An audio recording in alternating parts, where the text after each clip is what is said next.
characteristics of the reason, but you all know, and they just don't wait. And it's strictly a human characteristic. It isn't based on characteristics. But there's a lot of ways, this is in every, not just in the restaurant business, it's everywhere. I don't know if the ones who work in offices, they know this, but I know way back, Prudential began to, this was way back, quite a few years ago, where they began to count the pins and the pencils, and really people had to prove to them that you needed a pen or a pencil before they let them have them, because they realized that the waste was really, or let's say, well, I guess it's waste or carelessness or being a little bit extravagant to what's happening, but they realized then that it was a way to cut the cost by doing this. And I knew someone who worked there, and they complained some about how tight they were. And this is how human, how it registers with humans, that individuals are tight if they are conservative that way, which they need to change their way of thinking, that it isn't being tight, it's being smart.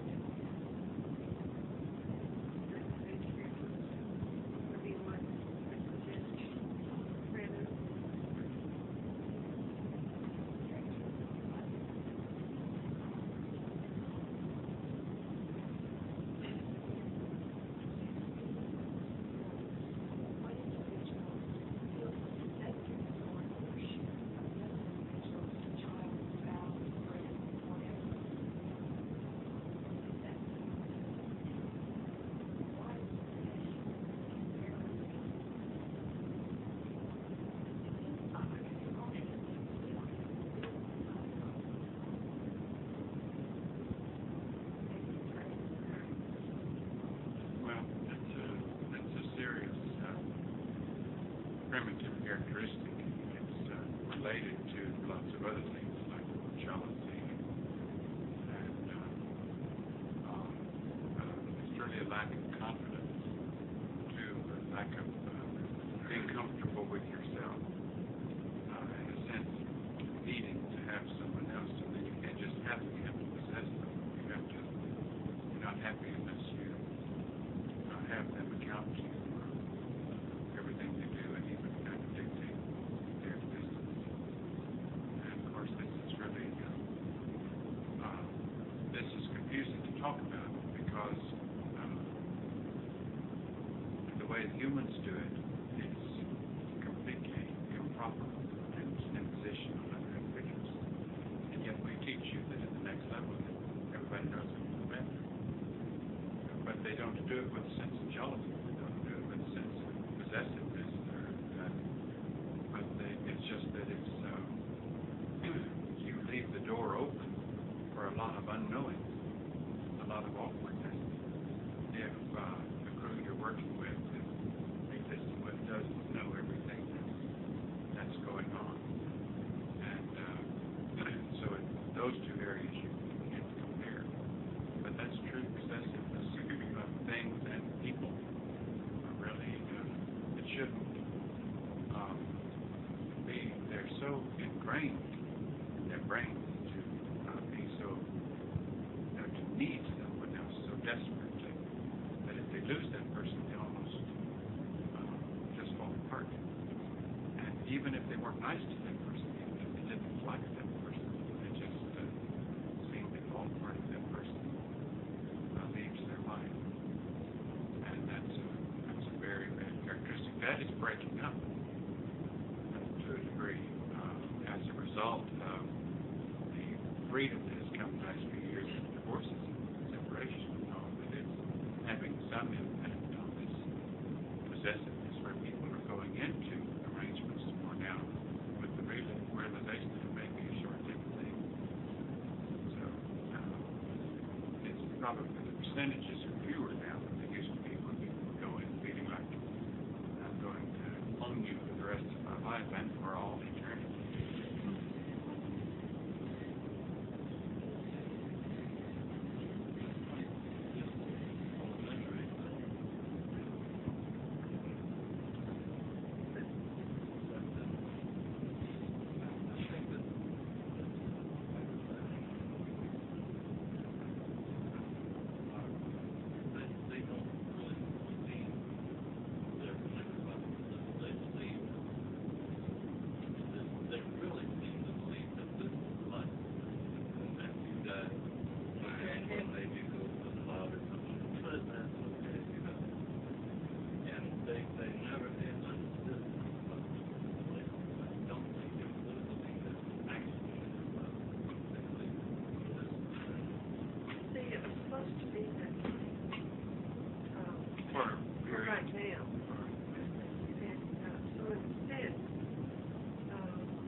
Had to have some closest they could get to something to look forward to was kind of on advanced places because they weren't capable of tying all the pieces of the puzzle together.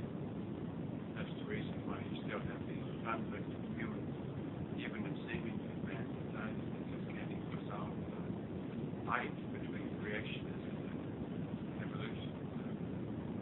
They think that if one can't exist, the other exists.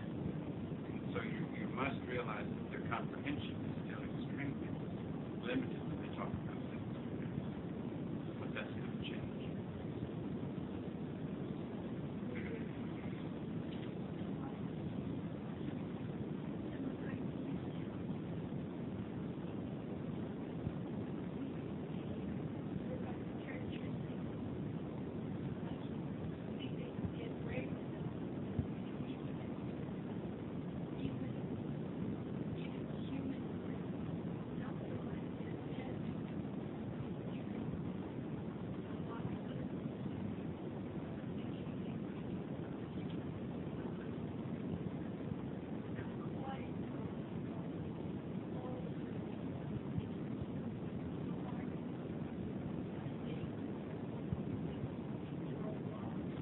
Well, you're right. You're talking about just a type of deceit or a type of dishonesty, not only with the law, but even in your classes, this hasn't been dissolved.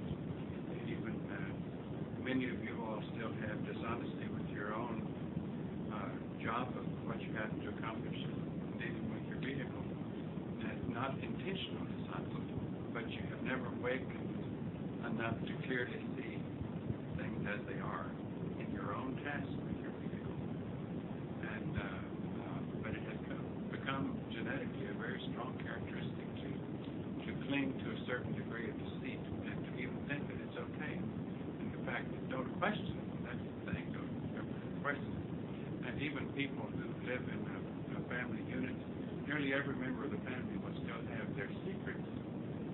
Every single member will still have their secrets that the others know about, and that they wouldn't even let their closest friend know about their.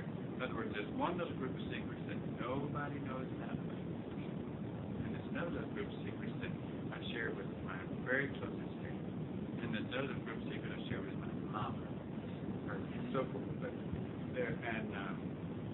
there's all of those secrets are a degree of deceit. Now, the worst kind of secrets, though, are the secrets that are never recognized, that are never looked at, or the deceit, because they're more than secrets. They're actually doing something, participating in something, but never letting your computer register that you do it. like someone can see you do it, 3 people can see you do it, and you say, I'm not doing it. And yet, and you honestly believe you are not doing it because you have not permitted yourself to think that you're doing it. And unfortunately, this is still a disease within the class to a degree with a number of individuals, and it's not an easy thing to do. A lot of you have never faced that thing. A lot of characteristics that are yours, and not that it's that so important that every single one be exposed, even though they probably are being exposed at a pretty good rate. But it is important for all of you to know and to accept that you have that disease and to look for it, to try to attack it, to try to not want to cling to something that where you're it's like you have still your better side and your not so good side, and the better side just cannot admit to doing certain things. And the worst or the worst instances of that is when an individual just cannot see themselves as one who does it. So the healthiest thing would be for you all to see that you all do it. In other words, for every single one of you to recognize that I have a certain amount of disease. I have a certain amount of things that I almost refuse to admit to myself, much less to anybody else. Because I don't want to see it square in the face. And the quicker you accept that that is the condition that you have, the quicker you are willing to take the cover off those things, expose them, and destroy them. And be willing to admit it. What harm can it do? No one will be whipped. No one had to stand in the corner. No one will have their shirt taken away. So, you know, so just admit it, you know, whether it's right or not. And assume that that you're guilty and you're going to correct it. And that's the only way, because be willing. What difference does it make if, let's say, now this is, in my mind, deceit is the biggest thing in this world. And this is why I feel like talking about it a little bit in detail so that we can shoot it out and maybe help. So actually, we feel like all of you are working very, very hard on this. And it's only once in a while it shows its face. But what you want to do is, when it shows its face, be aware of it. And a good example is if we get a strike from somebody, a suspected strike, and about somebody doing something, and then we confront our government, but we bring it up to you, and you feel like, oh no, that's not the way that is. Okay. Now, what harm does... Yes, can I enlarge on that? Sure. Because the awful thing that happens to you there, or the thing that will keep you in trouble there, when you say, let's say that Derodi reported that Tallody did something, and Mercodi reported that Tallody did something, and it was the same thing, and they both saw it as the same thing, and we confront Tallody with it, and Tallody said, that is not the way it happened. Now, there is a serious problem, because Tallody is more interested in how he saw it. In other words, he should be interested in how they saw it. He should be interested in what they saw and say to himself, I mean, really try to turn it over and say, or see that he did what they said he did, and have no reservation about recognizing that whether his little brain wants to say I did it or not is unimportant. In other words, you have to break that barrier lots of times right or wrong, before your brain is open to accept the fact that other people can see you doing something, and you have to interpret it differently in a way that would justify it's not happening the way they saw it. I can say something to you, and three of you report to links that so-and-so said such and such. Doe said so-and-so. He used these words, and this is a quote. And then my teacher confronts me with it, and I said, no, that's not the way it happened at all. What I said was so-and-so, because, so-so, because. And my real disease is that I am not willing to do the most right thing. And the only thing that's going to really get me rid of that disease is to say to myself and believe it, that if they heard me say that, that's what I said. And I'm fooling myself to think I didn't think it. Now, the first time or two you try to make that adjustment, your brain's going to rebel. And it's going to rebel, and it's going to rebel.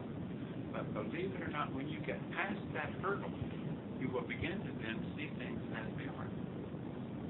And you will begin to see things that others see, that you are being blinded from seeing. But you have to be willing to make that hurdle, to not defend yourself, and to actually accept what your brain is telling you is not true. You say, well, why should I do that? I don't believe it's true. That is a human way of looking at it.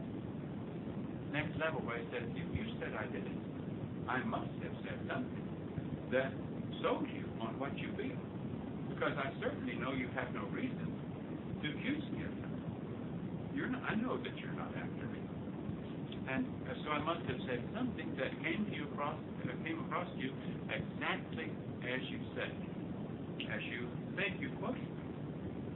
And so what I must do is refuse to listen to my brain's argument that defends myself. And the point is, once again, it doesn't matter what actually happened, if you could play a tape recorder back.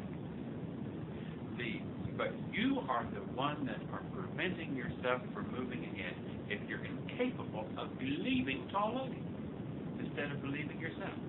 Taulodi, as an objective observer, is far more dependent of a judge than your brain is, that is so carefully programmed to guard you and to protect you from criticism, particularly some of your vehicles that received, it seems, during the time of your X number of years of your vehicle, you received nothing but criticism from everyone in the world. And it's like nearly everyone you came into contact with. In other words, these are usually the vehicles that have the most difficult time seeing things for what they are, because they have put in an automatic of defense, because it seems that their whole life of that vehicle was a series of being put to them by people who were accusing them of things. And if they had accepted it, the other person's point of view, as truth, they would have gone out and hung themselves somewhere, because they see themselves as others seeing them as worthless. And so they have to do something just to hang on. So they start seeing there must be something about me that just makes everybody else see me in a rotten light. You see what we're saying? They're doing that in a defense mechanism. Now, we even still have a little bit of a problem with you with this, in the degree that when Link corrects you on something, or tries to help you see how you're breaking an instruction, or keeps calling something to your attention, your vehicle will, after we depart from you, or maybe even before we depart from you, say, there again. You're just doing things that will cause your teachers to put you down. And they have put me down so many times that I must really be a dummy in their eyes, or I must really be a very poor example of next level conduct, or they wouldn't be bringing those things to my attention so often. Now, that is wrong. As long as you hang on to that belief, we cannot help you. We would have to stop helping you. We never tell you something that you're doing in procedure, or try to correct you, or try to help you see something, except to try to help you get over it. Whether you're a vehicle candidate or not, D&O have not one iota of pleasure out of putting you down. It is painful for us to put you down. And yet your vehicle would still see us as putting you down when we have to correct you on things. You follow what we're saying? And then each time we do correct you, instead of your being able to add up that column, as look at all these ways that my teachers are trying to help me, you add up that column as negatives. Look at all these ways that I'm a failure, and that they see me in such a bad light. Now, all of you have got to stop being so childish as to let that vehicle pull that off. Now, you've got to be aware that there is no punishment in the next section, okay? No more punishment. Now, you can say, suppose I admit that what you say, what you're telling me is right, and you take away my task. And we say a task is not taken away because you admit that you have done something wrong. It's taken away because we can't deal with you with the same problems over and over again of being afraid to admit when you do something wrong. Okay, do you understand me? Because we realize it's causing you stress. We do not want to cause you stress. So therefore, we would rather back away than take away a task that would keep bringing us that circumstance where you would be afraid to admit that you've done something wrong. Or feeling that you're going to be put down and put down. In other words, we will take away that circumstance in order for you to gain strength. And as soon as you get strength back, then we feel like, I'm talking about when we get instructions to do this, that, and we're given instructions to give you back that task, to see if you've learned how to do it. And hoping that we can help you correct from that point without it boomeranging them. In other words, we've taken people off tasks because we didn't want them to hear criticism from us, because we felt like they were having so much trouble dealing with the number of times we have had to help them with that task. Now, it isn't really criticism in that sense, because it's just helpful hints. When you have the vehicle under control, really under control in this area, we could correct you on procedures or things about a given task all day long, day after day, and you would not see it as anything destructive. You would see it only as something helpful, because that's all it is. But some of you, we see, if I could point out, you did that task wrong, and a couple of days later, you got to that, let's take supply package, because goodness, there's somebody we have to deal closely with where they have all kinds of open doors for having things that are difficult to do, and we want them to do it right. It's very tedious, and there are a lot of other tedious tasks. And pretty soon we will just take someone off of a task like that because we don't want to open the door for them to see us in that light again, of just constantly pointing out their every error, because we can see their vehicle beginning to say, you are nothing but a clumsy idiot. You can't do anything. Either that, or it can say, I don't, D&O want a perfect performance. They don't realize how complicated supply planning is. And it is to go to all these other places and get all these things, get the right brand, get the right ounces we can, get the right. I'm so tired of hearing it. And when we can feel that you're dealing with those things, that's just almost an impossibility. because you have listened to those thoughts. So we will back off to give you a chance to breathe. And yet how often have we backed off to give you a chance to breathe and your vehicle interpreted that, boy, they must see me as a dummy because they really took me off the test. You know, or they really think I'm a failure, or they wouldn't have taken me off the test. All we're trying to do is give you a little boost. And then we're almost afraid to put you back on the test because we're afraid that the first time we have to help you with it, your vehicle will turn that help into destruction instead of construction. It's a stress circumstance that you're going to, and if we feel like you're doing something that causes you stress, then you can't be on the test. Now, you understand why? Because you're burning up all of the nutrition in your vehicle, and over a period of time, it will show on your vehicle. We just can't put you through it. And so if you're ever on a test, and we take you off and we tell you that, it's because we feel like you're under stress or something like that. It's workable not to be under stress whenever you're doing it. Of course, you wouldn't be doing it, but you can go through it and analyze what it was that caused you to be under stress. Benefit from the circumstance. Now, in the human world, whenever the human individuals are punished because they are raised with punishment.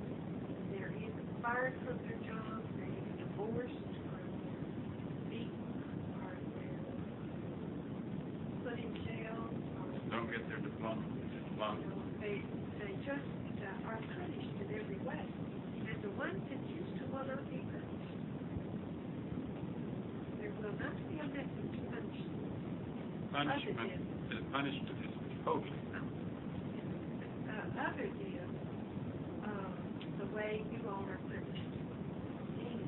If you exert the effort, or if we don't like to set exert the effort because you all exert it every day, just getting out of your bunk every morning. You exert effort. But you exert the effort to want to do what is next level way.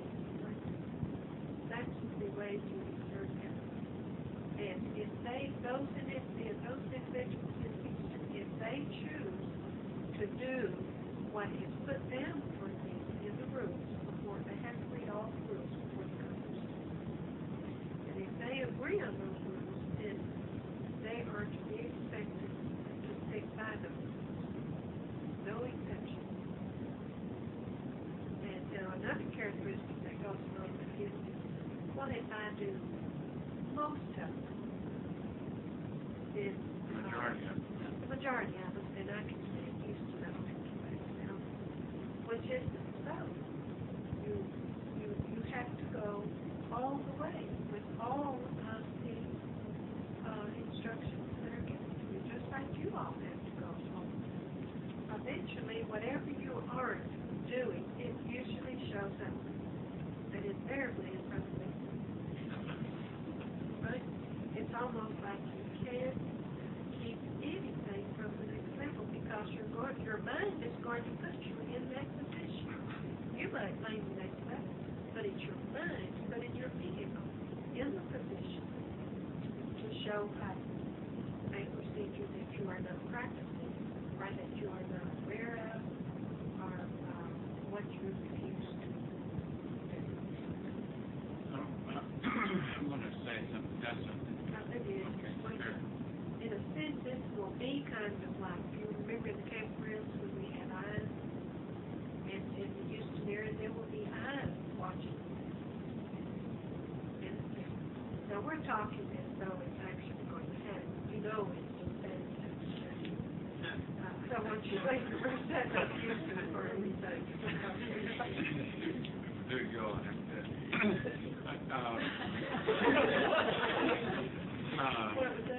said, if it happens, they'll have to deal with it. On this thing, if he said majority, like a lot of you do, or not a lot of you, humans have a very bad characteristic of thinking they do the majority of things, or they think that they will calculate what are the important things, and if I get all the big things, the little things don't count. And we still see that happening in the brains of the classes sometimes. Whether it's making up a bunk properly, or whether it's wiping off the sink from the water that you've gotten around the sink after you have washed your hands and face. Now, to us, if there is a procedure in the book that says that you make up your bunk neatly, or that you wipe off the lavatory, it is as important as any procedure we have given you. There aren't important procedures and unimportant procedures in the next lesson. No matter how tiny of a thing it is, if it's a procedure, it's as great as the greatest thing. Because it shows that you want to get away with the little things. You still are giving it a tendency to drop the little things and do the bigger things. Or do the things that maybe you'd be caught in. This is your vehicle. And not do the things that maybe nobody would notice. And that's still a human characteristic. Now, on this thing of punishment we were talking about a moment ago, if you would think of any time we are taking off a task or we're doing what your vehicle could call punishment, if you would think of education and healthy vehicle nutrition as the elements that are causing us trouble. In other words, we know that none of you would not do a task right if it had registered in your brain all of the education regarding that task and the importance of doing all the aspects of that task correctly. So we are constantly trying to educate you about the fine details of that task. Now, if we see in getting into too much little details about the task, your vehicle, because of malnutrition of the vehicle, we're talking about psychological or all the aspects that are affected by the vehicle not being healthy, because none of you have a healthy vehicle. I'm not talking about being sick. We're talking about the fact that it's a 1980s vehicle, and they're all very unhealthy. If we see that your vehicle is responding poorly, and you are in your effort of doing the best you can at that time with a poor responding vehicle, we know that you aren't capable, and this is no put down to you. It means that with the tool that you have at the moment, you can't handle it any better than you're handling it. Even though we don't want to say that's the best that you can do, because your brain will say, oh, okay, that's the best I can do, then I can get by with doing that. So, but we will frequently back off when we see that you're having trouble handling it. Now, a lot of you will say, oh, give it to me. Just hit me with those instructions just as fast as they come. And anything you see about me that needs correction, and anything that I'm doing, I really want, don't hold back. Don't hold back. And we know that isn't true, but even though you honestly believe it is, but we will try then, we'll test you, not intentionally test you, but we will try to give you a little instruction to see how your vehicle will respond. And there's a bit of a schizophrenia there, because your next level mind is saying, give it to me, I want it, and don't ever hold back.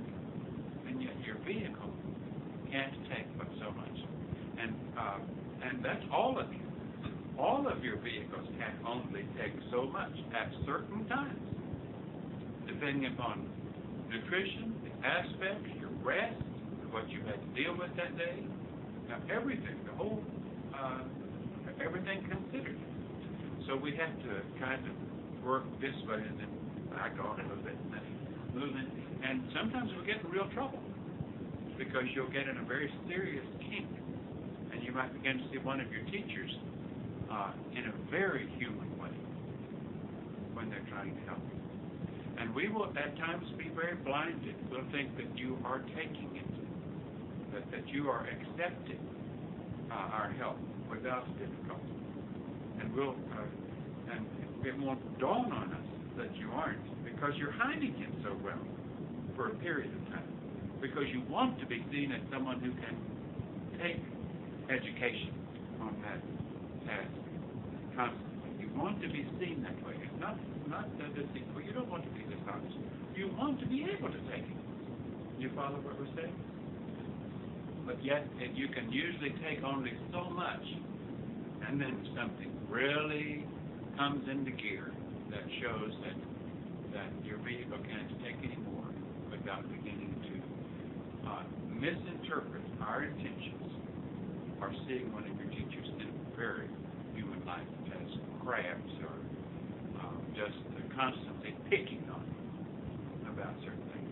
Now, we know you would never choose to see it that way, but we know the characteristics of the vehicle. And the only reason we're going through these things is because we still deal with them with you. And we're trying to help you get out, trying to help you recognize these characteristics of your vehicle that you can fall into. And there's not one of you present that is not capable of falling into these weaknesses. Not one of you is strong enough for us, including us. We aren't strong enough to take it 100% of the time without having to deal with it. In other words, because of the vehicles we're in, we don't excuse ourselves in that way. We don't want you to excuse yourself in that way. But the thing you must always do is never let any of those periods of difficulty be a reason to accept failure, or be a reason to see your teacher in the wrong light, or to see your classmates as ganging up on you. Just because you're in a period when your vehicle doesn't have the strength to see it in the right way. You can't rise above it at that moment. Your mind could rise above it like that. Now, a lot of times you have trouble just so that you can understand the physics of it, in the sense kind of physics.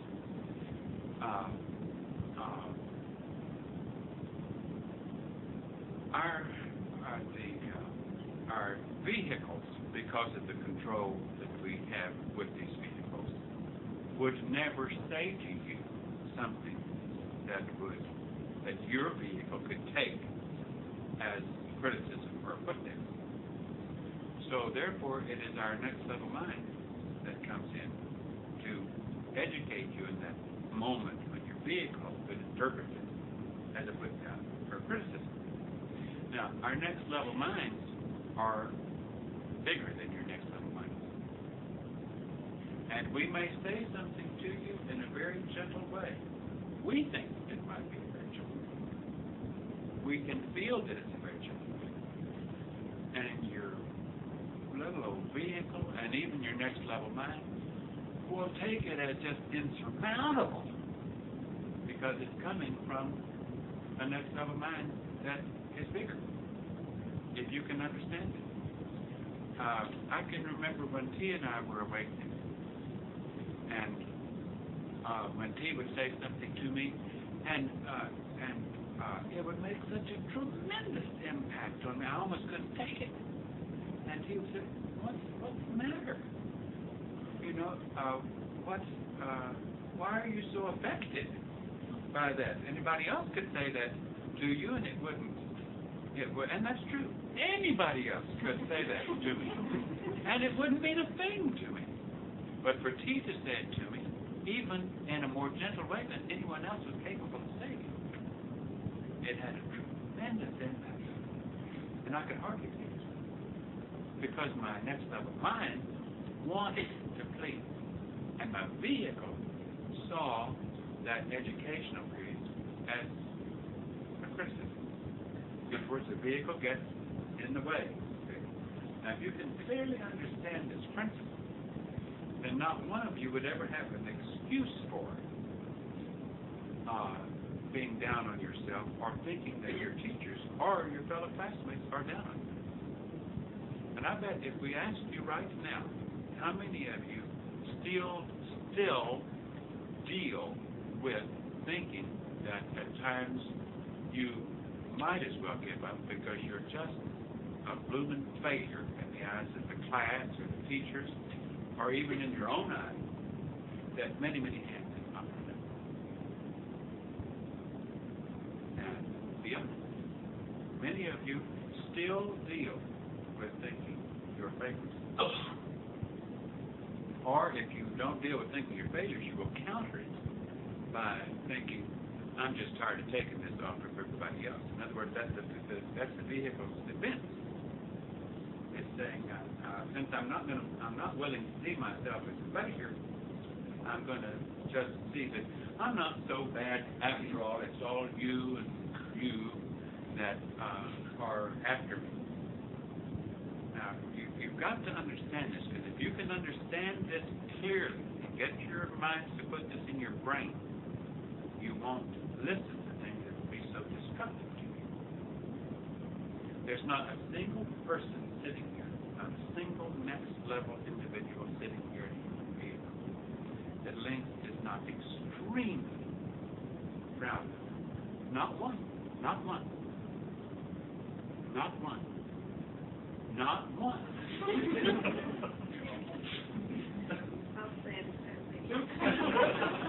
Not one. We are extremely proud of all of you, but we have told you that it is not the way of the next level to lower you in such a way to need to feed on that kind of information. If we begin to convince you that we're proud of you, you stand a possibility of your motivation for forward motion to even slow down. But the other extreme of that a lot of you still deal with is almost walking a very tight rope with almost walking out the door on the basis of feeling a failure. And not one of you have failed. Not one of you have failed at anything. Not one thing. Not one has failed on one thing. You are continuing to do your homework. You're continuing to try to control your vehicle. Even if you have one that thinks, in spite of everything I do, it falls asleep on me. Or whatever it is that we could name. And you could think, I can see that my teachers just think or my classmates just think I'm a fool. Because they can see this thing that I'm doing, it's so obvious to them. And yet you don't realize that our worry is, like I used Destody as an example because he deals with the problem of sleep, our worry is how can we help Destody change his chemistry so he won't have to deal with that awful booger that makes his vehicle want to collapse into sleep before he even knows that he's done it. And we believe Destody when he says, don't think for a minute I don't care. We believe him. We know he cares. We know that he does not want to fall asleep. And we do know that at times there are members of his class that think that Destody ought to be able to stay awake. Because I can stay awake. I don't have any trouble staying awake. What about the things you can't do that he can do in control of your vehicle or in control of his? You don't stop to think of those things. And there's not one of you here, considering the package you have of control, that has an edge on anybody else. Not one. Not one. I didn't mean to get so far away from Houston, but Houston. There's one thing that I'd like to say about taking criticism linked, or I don't look at it as criticism, I think of it as suggestion or helping in some way. Education. But when I know I can say this about myself, that when sometimes, well, not sometimes, but I feel like you ought to take it as a compliment.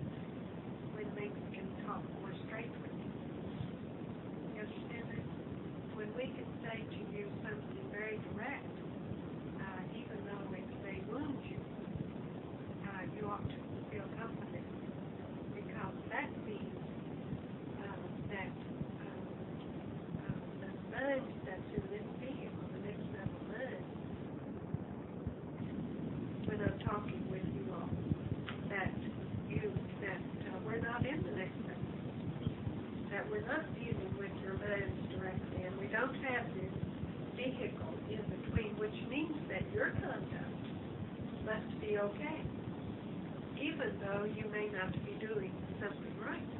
And so this tries to help you in the procedure that you're working on or the task you're working on. And so, and it's forget that there are feelings there, human feelings. You understand that? Because once you learn this, you know your mind can say to you, vehicle, you're not going to feel hurt by this. This is two minds at the next level are communicating. We're discussing a task. We're not discussing human things where feelings come into it. You see what I'm saying? So remember this and write it down so that whenever your feathers begin to get ruffled over something T or Do say to you, then say, this is really a compliment. Otherwise, I wouldn't be affected by it so strongly, and I want to be able to accept it as a compliment. Because here, T, I must be vibrating next level mind, or I wouldn't be treated in this way. Not that we feel like we treat you in any way. You know what I'm saying? In other words, the minute you feel the vehicle trying to have a wrong reaction to your teachers, or see them in any light other than strictly objectively, where you're totally accepting whatever they're offering you at that moment, whenever that happens, you should immediately realize, now, wait a minute, vehicle, you just be quiet, because I know that that's not where they're coming from. I know that it's only you trying to respond in a way that would see them having any feeling behind it in the way that you would interpret it. Now, that doesn't mean the next level are insensitive, but if the next level approached every other member of the next level thinking that they all carried their emotions and feelings around like chips on their shoulders, no work would get done, nothing would happen. In other words, what has to happen in your development at the next level is that you're beyond the feelings of primitive. When you have to do go around being afraid of what you say to somebody, then you're going to have all kinds of personalities. Because I will have to create a personality to get along with Jenna if she's difficult. Have to play the little human games. Play these little games, smiling at the right time, saying just the right words. Using the right tone of voice, so you know I'm being sweet. Thank you, and please, and all those things. And those are human characteristics. Now, and you have human feelings. In the next level, you don't have feelings like this. You can understand. And it doesn't mean that members of the next level are cold, uncaring individuals. That's kind of hard to comprehend that. But you all have felt the care. We hope you know the care that we have for you all. And yet we hope we aren't coming across as humans. And this is the kind of caring we're talking about. Our concern for you in every little way. There isn't a member of the next level who is not concerned about you at this time. And your mind is just as concerned of the ones in the next table, but you don't realize it at this time because of where you are. And so therefore, anytime any older member discusses something with you and it comes across, I'm talking about on this level, I'm talking about on this level, okay? Because there are minds sitting in this room right now who are older than others. Sullivan, you all are not the same age. And one member of the one mind can be a little bit older and will say something to another mind that might be a little bit younger. And the younger mind might misinterpret the older mind. But that doesn't mean the older mind can get away with hurting somebody. Because that means that the older mind has to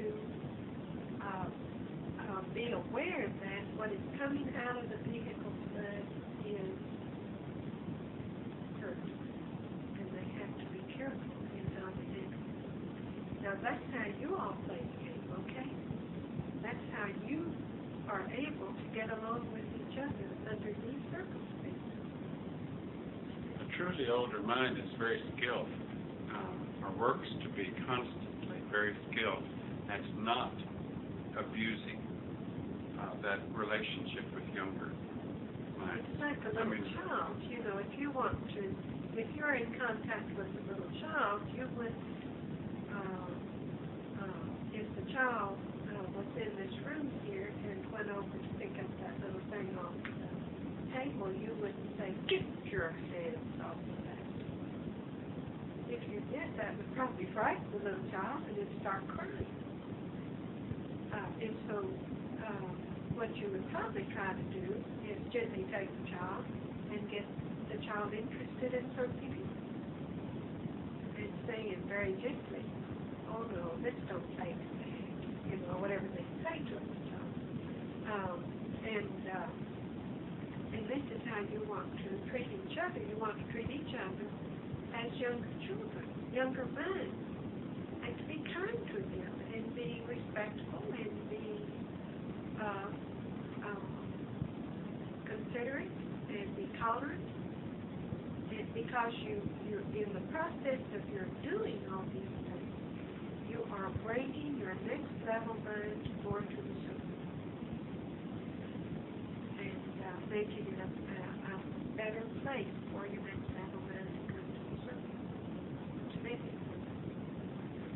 Okay, now we know that when we're talking right now, that this information is going out into the people. And we know that there's a war going on. The good forces and the bad forces. And we have got to be stronger because we represent the good forces. There are a lot of good people out there who want good. They don't know how to get good. Or how they don't know what goodness is on their own. So therefore, in our discussing these things,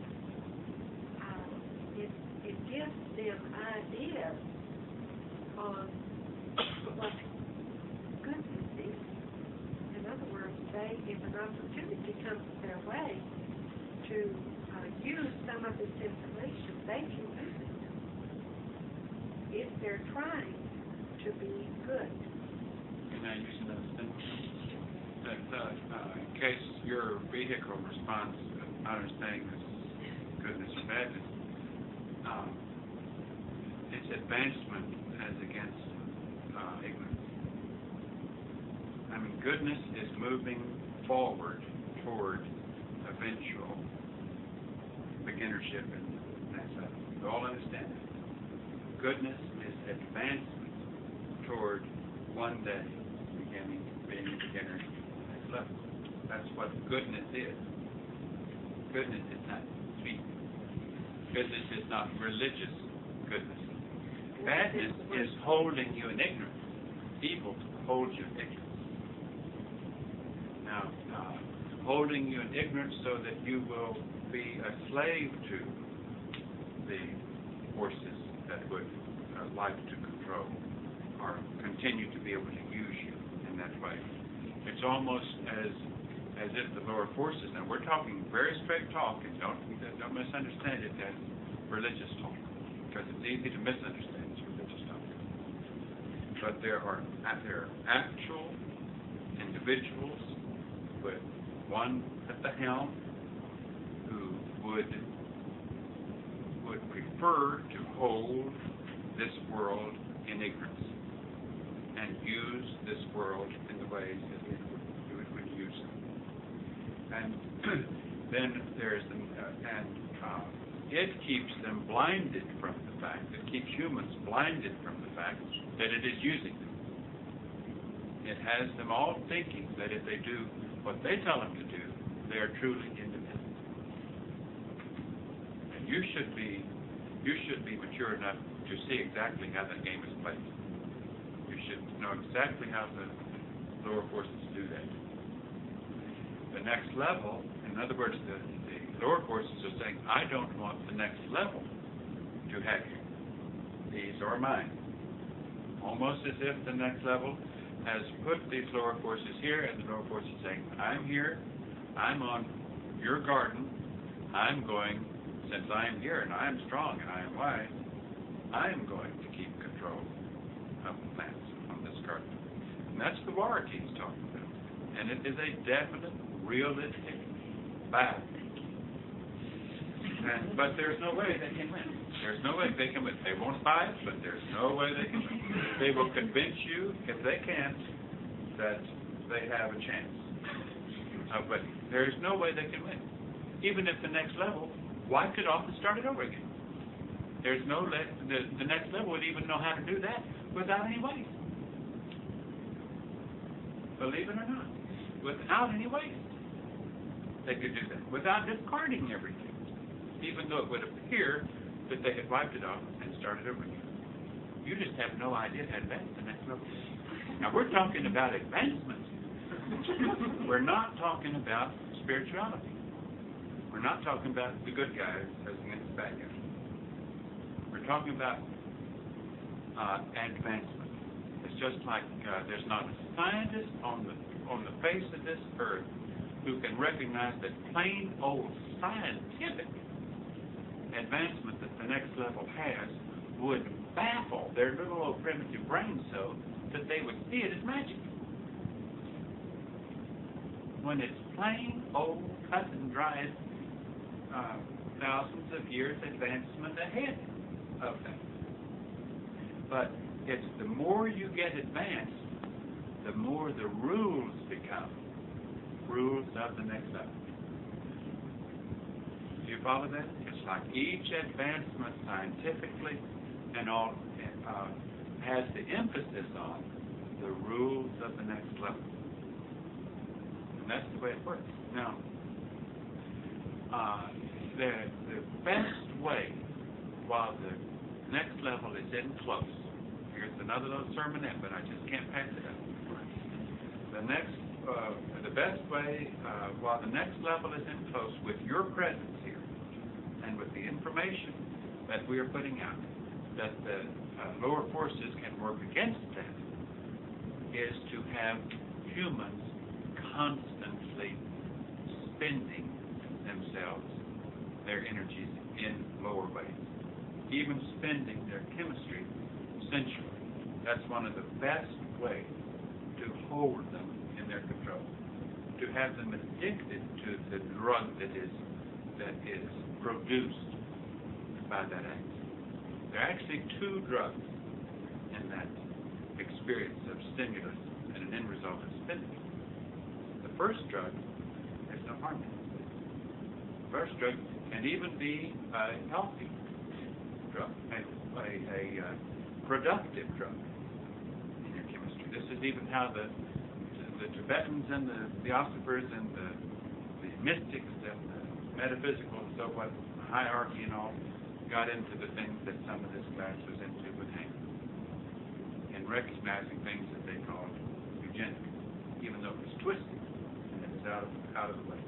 In other words, if one of you goes out on your task and something occurs to you in spite of your best efforts that stimulates your vehicle, in spite of your effort not to have it stimulate, something stimulates your vehicle. If you recognize what has happened and you immediately try to not let it cause something else to stimulate and so forth, lead you down the path toward that other drug, then you are building a stronger chemistry within yourself, a healthier chemistry within yourself. Now that doesn't mean, oh boy, then I can go out and stimulate myself a whole lot, as long as I don't get rid of it. No, it doesn't work. It doesn't work. It only works so long as you are controlling it and attempting each time not to give in to it. Now, back to the other reason that we're mentioning this is because the best way the lower forces can keep humans under control is to have them totally preoccupied with sensual activity, which they are around the globe right now. If it's where around the clock, around the globe, whether it's in countries where they, as fast as they can have babies, no matter, they don't even have the money to feed them, they don't even have the rights to feed them, they don't even have anything to feed them, and yet it doesn't even occur to them that, in other words, they sit there and watch their starving babies dying before their eyes, but they didn't think about it before they had it. And so the so-called advanced civilization says, well, we won't do that. So we'll really perfect our systems of abortion, birth control, which will permit us to do all these things with all that freedom. But in order for them to have all that sexual activity with all that freedom, guarantees them, as long as they continue to give into it, to lock in on ignorance. To lock in on ignorance. Now, we are in a sense, now here's a really complicated little kink, because in a sense we wish that we didn't have to say for the class it's such a no-no to have any sensual excitement. What's the only reason we would say such a stupid thing as what I just said? Because a human vehicle, once you give him a no-no, he makes it twice as exciting as it was before it was a no-no. You see what we're saying? And therefore, the sensuality that some of you deal with isn't a tenth as potent as your vehicle has you thinking it is, because it's been a no-no. And are you following our thinking? In other words, if you could eradicate the fact that it's a no-no and switch the gear and see it, you know, if a lot of you, or many of you, were very, very sexually active, your vehicles were, before you joined this trip, weren't many of you sexually active enough to realize that it was just, it was just one episode after another. It was never the thing. It was only the thing for the moment. And then it was, well, how quickly can I get to the thing again? But it was never anything that really amounted to any significance to you, other than like a repeat performance. And maybe I'll repeat it with someone who's a little better looking or a little bit more charged this time than the charge was last time. But then I don't want to get to know them too well, because the charge won't be so good. Because if I know them too well, I see too much of their personality that would interfere with it being a good charge. Now, if you would remind yourself of how that works, you could take you could deflate some of the things that challenges your vehicle to think that you're missing out on something that's so exciting by having to be celibate or having to restrain your vehicle and having to control it. Now, we're only bringing this up to help you deal with your vehicles in a more mature way. And as we bring this up, we're also sending these thoughts out very strongly for you. Today, T and I talked the other day about Boy George. I don't know if all of you have seen him on TV. I hope you have. He dresses as a female one time, as a male the next time, uses makeup a lot of times. And we said, I think, to you that he wasn't really doing it very seriously. He was kind of doing it as a game for publicity for a while, but he got so much attention out of it. The next thing you know, he was being challenged in debates with others about what it is that he was doing. And so then he had to start thinking, well, what is it I'm doing? And the best thing that he could come up with was thinking that he was promoting a kind of genderless situation, where he said, he was quoted in an interview with this preacher, of saying that there are a lot of human individuals who don't know where they are gender-wise. Do you follow what we mean by such a statement? There are a lot of individuals that don't know if they're masculine, they don't know if they're feminine, they don't know if they're in a role of sensuality, which role they're to play. And they should be, he said, my effort will make them feel like they're not all sick, or they're not all doing something wrong, something evil, that they are natural for them. Well, of course, you can imagine what the preacher had to say to that. I won't bother telling you, but the important thing is that you recognize that a lot of you don't realize what may more than likely be just over the hill for this civilization, and that it may be a very genderless circumstance. Here again, the spiritualists, and the theosophers, and the metaphysicians, and all, they're talking about androgyny. You know what we mean by that? Or there was a theosophical lecture that T and I once attended, where they said that the hierarchy of masters, high and Tibet, and so forth, are pleading that civilization be permitted to skip the Maphroditic phase of civilization. You know what that means? Okay, a morphodite. Do you know what a morphodite is? A morphodite is an individual that is both sexes. Now, ever since you have been here, and the next level has been here, in close range, you saw a great influx of unisex clothing, hairdos, everything that you could name was unisex.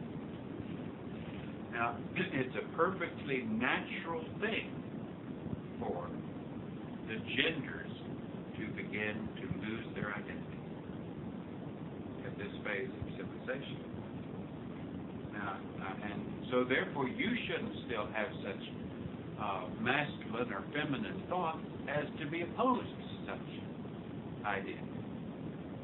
If you still have such feelings in opposition to that, you're contributing to the tardiness of positive development. Do you follow what we're saying? Now, deviates from plain old male, plain old female, are the crude beginnings of that change. Now, can you follow that? And there's nothing wrong with that change. That change is going exactly as it should go, in the right direction. And you should not have any qualms with this. If you do have a qualm with it, it's because your vehicle is trying to still hold its ground with you as a masculine vehicle or a feminine vehicle. If you see anything feminine sitting there, you're blind. There is nothing feminine about Eve. I don't know if you've noticed, but you should notice. And there's nothing masculine there. I don't know if you've noticed, but you should notice. And the same thing should be true as you control your own vehicle. And as you realize the future of this civilization, you should not have masculinity or femininity. When you do, it's still yielding to the primitive characteristics of the genetic structure of the vehicle that you're in. And you should recognize it and work against it.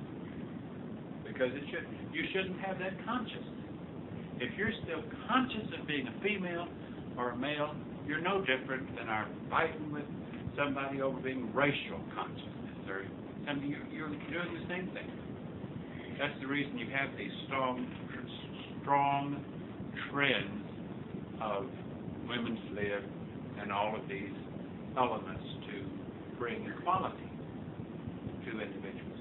And as that develops, you will see from spacecrafts or wherever you're hovering in the heavens, you will see vehicles coming into existence that are not identifiable as male or female, that they will become more and more as one or neither.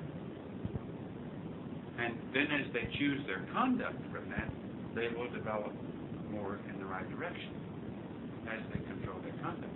Now, their conduct won't be nearly as difficult to control after you leave as it is now, because the war will have, for the most part, ceased. Because the war is going on because of our president. Well, something to think about, and to work on in your own vehicle. Well, it's something that you all want to listen to. Even past, what is it, three tapes? You really ought to listen to those tapes as often as you can, because the more you listen to them, the more it will go out. And this meeting tonight, there's more knowledge here than you're aware of that can really start things going. And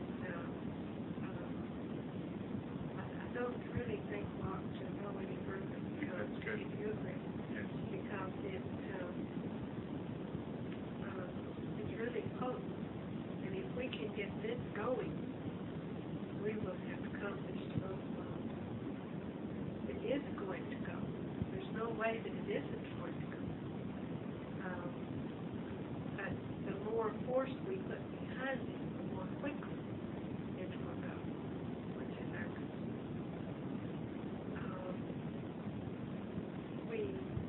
Each day, it seems like this mind in this vehicle, I don't know who's talking about now, vehicle or mind, but really doesn't matter, because it's going to talk next time anyway, you know. But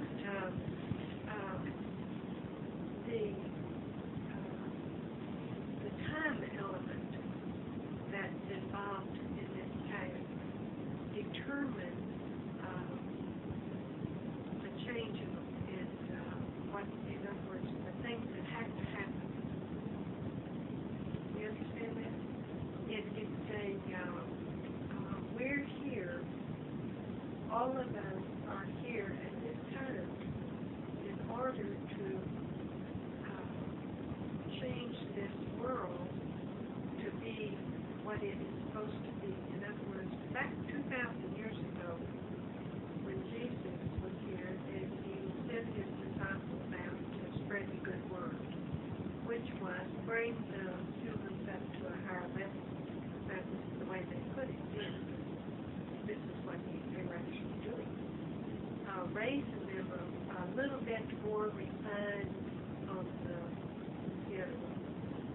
now you all are doing the same thing, but it is more difficult this time. And that's why there are so many of us here doing it.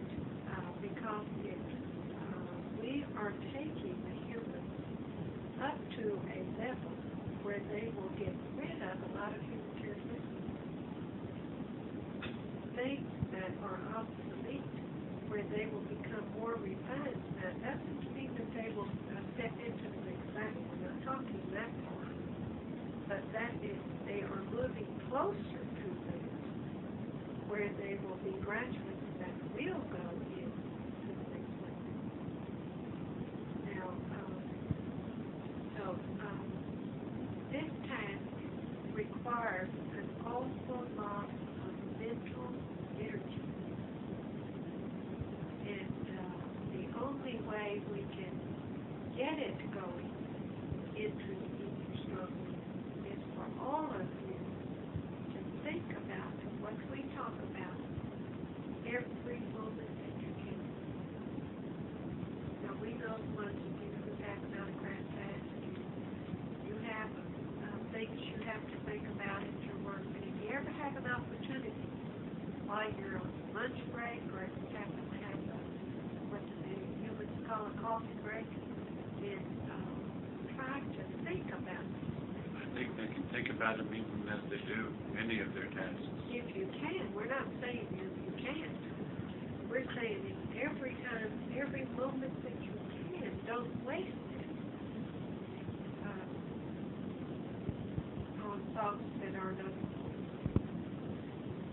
Don't waste your time that way, because we have to do it. We've got to get this going, and maybe I can explain why we have to do it. In other words, we said we're going to win the war. Well, we have some premonition, but we don't want to lose any humans any more than we have to. Okay. The next level is very fair. They want to give every human an opportunity to be able to move to Houston if they want to. And they do. They carefully give all the nutrition. All this knowledge. And if you all exert the effort to put this into the use, that's what the next level does for their use. And what we do, then that is giving the human, every human on this globe, an opportunity to move to Houston. And that's our concern. Our concern is for them to make it. And the next level does not like to lose anybody. They want everyone to make it. It'll be pretty crowded in Houston. They can move down themselves. But the thing is, it is important that you all do. Okay? Now, we don't know. We maybe have a meeting every other night. We don't know. But if we don't, we want you all to make sure that these tapes are not forgotten or to put into the case you're going to use. Because the more as soon as the next level knows that the humans are not going to pick up on this anymore, then that will probably be the finish of our day.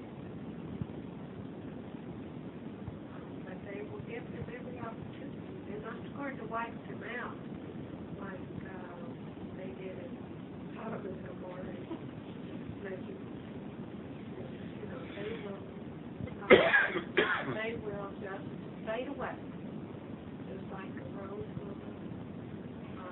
on a bush that has reached its full blossom and just died. And that's what will happen. Don't choose to try to grow in life. But you don't concentrate any effort on what happens to those that don't go in the right way. We don't want your thoughts thinking for those things, because that will give some who would pick up on that the idea that they're the losers, they're the ones who aren't going to make it. You concentrate only as if you're thinking that all will make it, because that's the only way you can do maximum good.